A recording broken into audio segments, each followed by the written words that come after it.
while. Back with us once again from the WMU Poli-Sci Department, Professor Peter Wielhouwer. Good morning, Peter. Good morning, Richard. You get any sleep last night? Oh, a little bit. About an hour and a half or so. Wouldn't want to overdo. Yeah, right. Peter actually was helping out with election night coverage at Fox 17 last night.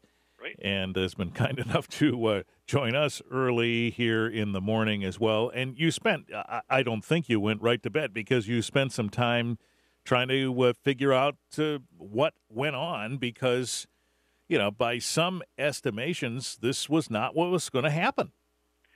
Well, certainly there were very few people who predicted that this would happen. As I was looking through my poll analyses yesterday morning, I thought, and along with most analysts, that all of these really close states that we were talking about, such as North Carolina, New Hampshire, Florida, Pennsylvania, Ohio, we thought they would all, or not, maybe not Ohio, but we thought they would swing toward Clinton. She had what we thought was a very strong ground game, that is, a really good get-out-the-vote operation, and it broke the other way. One of the models that I developed yesterday basically suggested that Trump could win if he basically could run the table on most of those states. But I kept that quiet to myself because I said, nah, that'll never happen. Well, you know, this is all right, so I have so many questions. First Sure. of all, what did happen that was not part of the thinking in the polls? So when we compare what the polls were telling us initially, I think there are two things that were happening. First of all, most of the polls were using what's called a likely voter model. That is, the polling organizations themselves have a specific formula for estimating the kind of people they expect to actually show up to vote on Election Day. Most of those, as it turns out, were based upon the last two presidential election models. So we look at 2008 and 2012, and what both of those predicted is that Democrats would have, 35 to 40% voter turnout, would be 35 to 40% of the electorate, and Republicans would be substantially lower, maybe 25 to 30%. As it turns out, when we look at the exit polls from yesterday, Republicans made up 35% of the electorate, and Democrats made up, they were 37 to 40%. So part of it was the likely voter models that most of the pollsters were using simply underestimated how many Republicans would show up to vote. And that was why, by virtue of the notion that there were, I guess what you'd call traditional Republicans who were not supporting this candidate. So in the polls, it sort of reflects that maybe others would follow suit. Yeah, I think this question that we're going to have to look at it with a little bit more care, but basically speculating, in all of these states that were very close in the days leading up to the election, the third-party candidate reported intended vote in those polls was also fairly strong. I had most of those states actually where the difference between the two candidates, between Trump and Clinton, was less than half of the difference, less than half of the percent that third-party candidates were getting in those polls.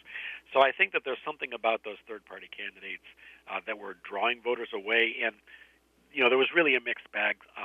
Early analyses that I'm recalling suggested that the third-party candidates actually were pulling more from Clinton rather than Trump, but I'd have to go back and double-check those numbers.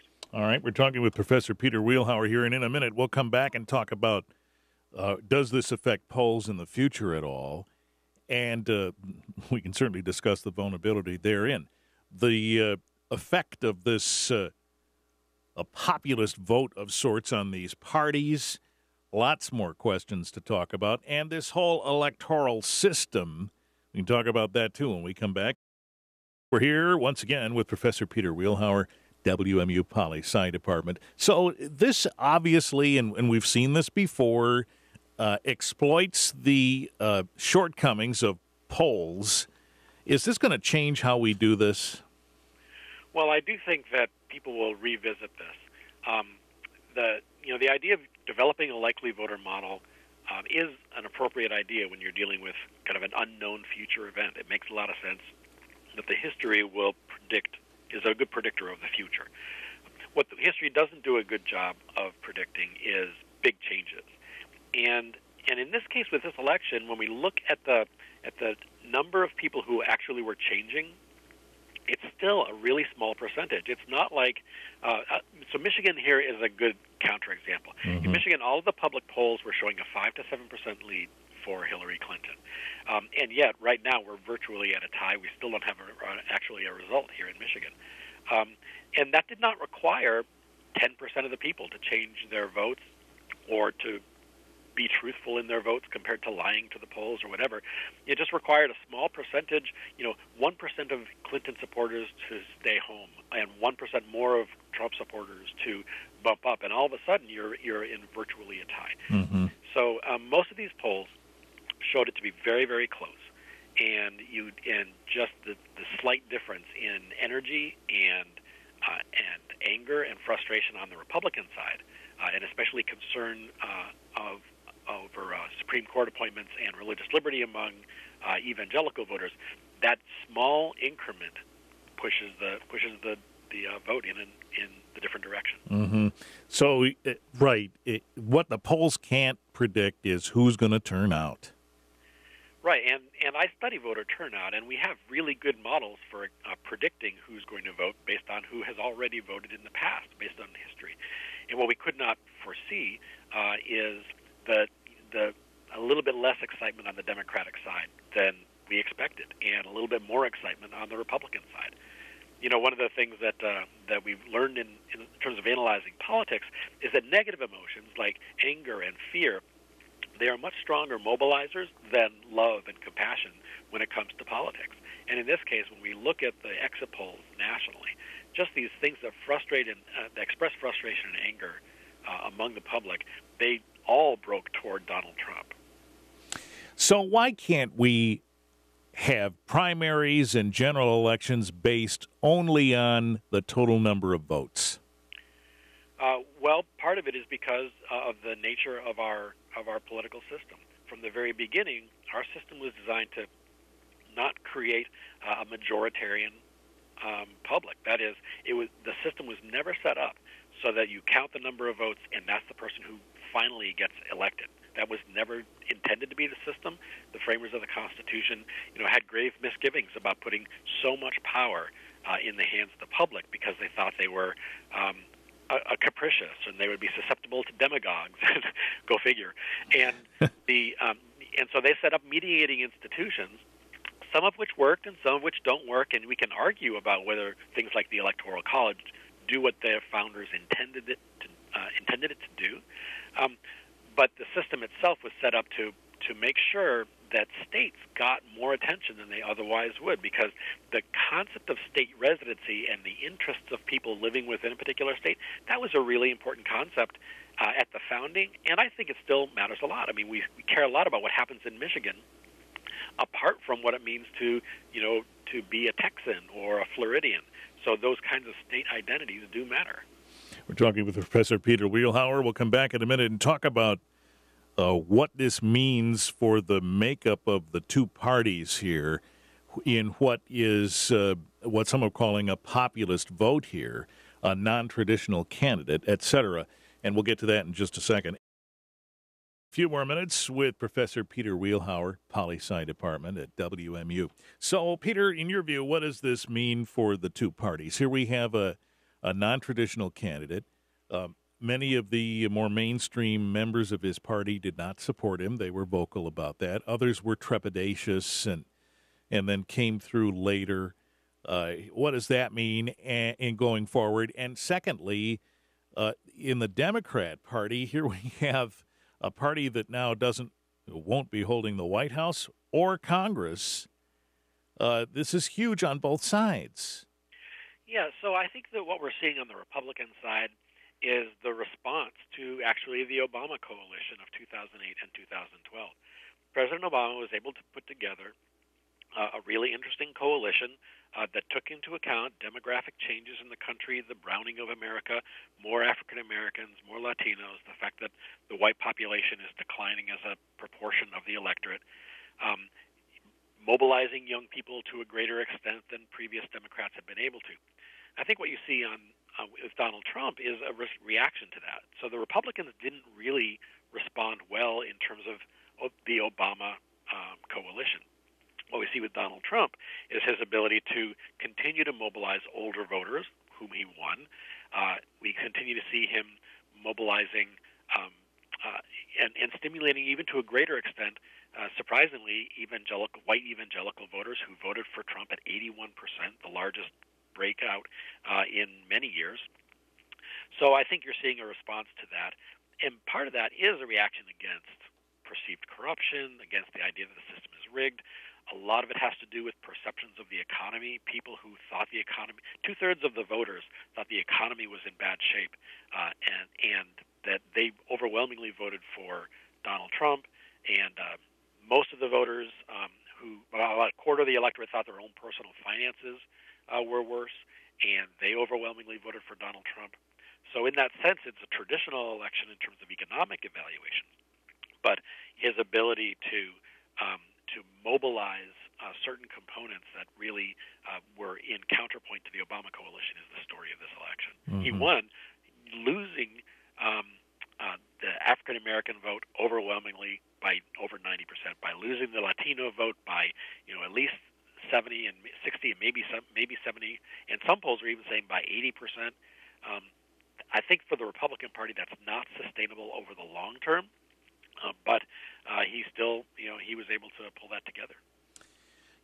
In his remarks early this morning, he acknowledged Hillary Clinton's service. And, what's notable to me about that is that here's a guy who 24 hours ago was still calling her Crooked Hillary.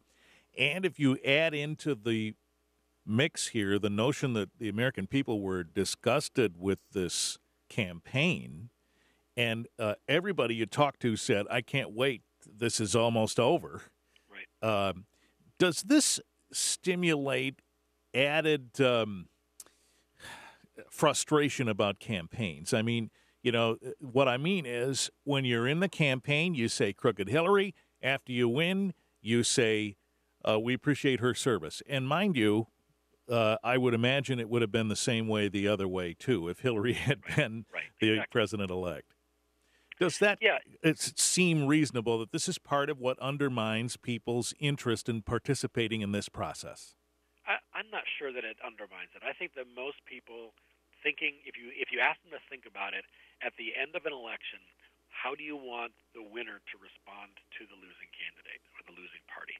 And what we want, I think, generally, is for the winning candidate to be gracious and magnanimous and try to do what they can to unify the disparate groups that voted differently.